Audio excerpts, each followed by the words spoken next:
But mate, let's kick this off. I've been looking forward to this as much as you have. Let us know, what is your biggest NBL 26 off-season move? Well, it's pretty obvious. It's obviously with the Adelaide 36ers and them getting Bryce Cotton. Now, everyone's going to be like, oh, he's picked the obvious pick, but it's because it is the biggest. Like, let's be honest, right? Yep. They've got Bryce Cotton from Perth.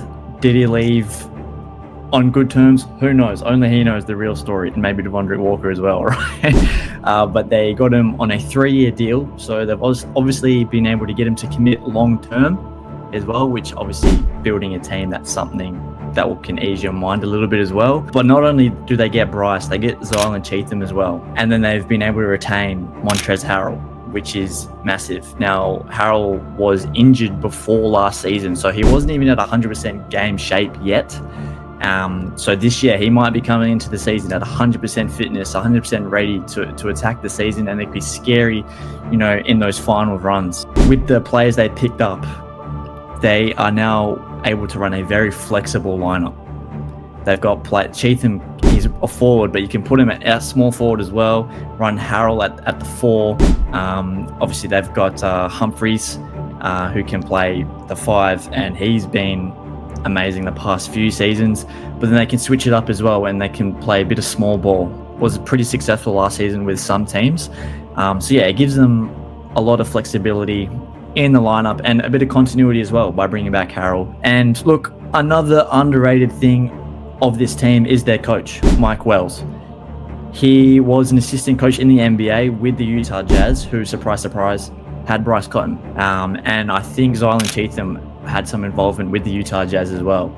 So he knows those players pretty well. Obviously, he would have known Montrezl Harrell as well. Yeah, obviously, Adelaide have been incredible. I can't really argue too much there with the Adelaide 36ers. It's been a proper revamp, essentially. It hasn't been a sort of couple of signings here or there. The whole roster's changed pretty much from top to bottom as well. When you look outside of those 3 guys, you've obviously got Flynn Cameron, you've obviously got Isaac White, shout out our boy over here in WA for the Rockingham Flames, and Michael Harris is another guy who's joined the Adelaide 36ers, Matt Kenyon. This team is really, really stacked now, and they've got a lot of depth. And one thing that was a great point that you raised there as well, with obviously the small ball lineup. Zylan Cheatham has played small ball 5 in the NBL, and it works an absolute treat as well. So that's also an option for the Adelaide 36ers to go really, really small. You can potentially have a lineup of shooters around, obviously, a Zylan Cheatham, guys like Isaac White, Bryce Cotton, Dejan Vasiljevic, and Flynn Cameron, with obviously a very versatile Zylan Cheatham as well. So lots of versatility, and obviously, like you mentioned as well, a really good rounded squad. But I've gone a little bit different. I've gone a former Adelaide 36er, the former MVP runner-up of the NBL, Kendrick Davis, joining the Sydney Kings heading into NBL 26 in a move that I would say shocked a lot of us. It seemed like he was going to return to the Adelaide 36ers. They were putting an absolute monster offer on the table for the very young superstar import guard.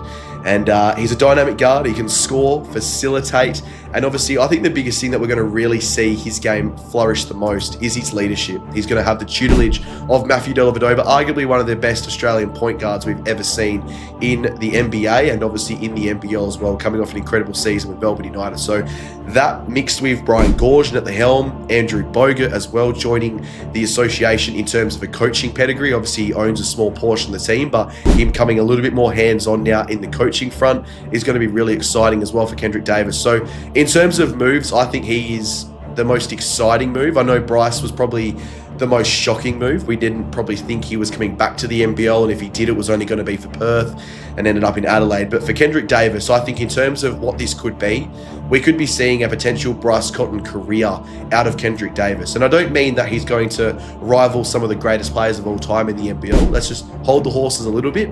But what I'm meaning is a really high productive player who can score 25 points, 26 points, 7 or 8 assists, and lead his team to a championship as well. So lots of growing there for Kendrick Davis. Obviously, there was a lot of problems last year in the locker room. Some of them were attributed to him as well at the Adelaide 36ers. But once again, like I mentioned before, he's an MVP player with a really, really good supporting cast around him.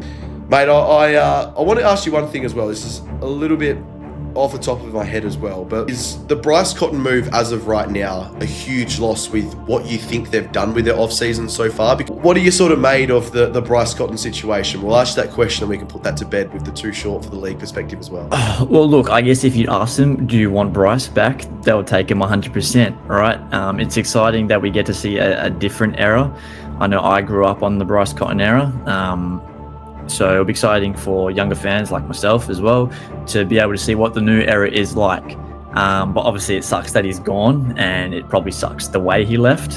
From what I've heard, the rumblings, around Perth, it wasn't on good terms. Obviously they have their own show. It wasn't didn't express too much on what really happened.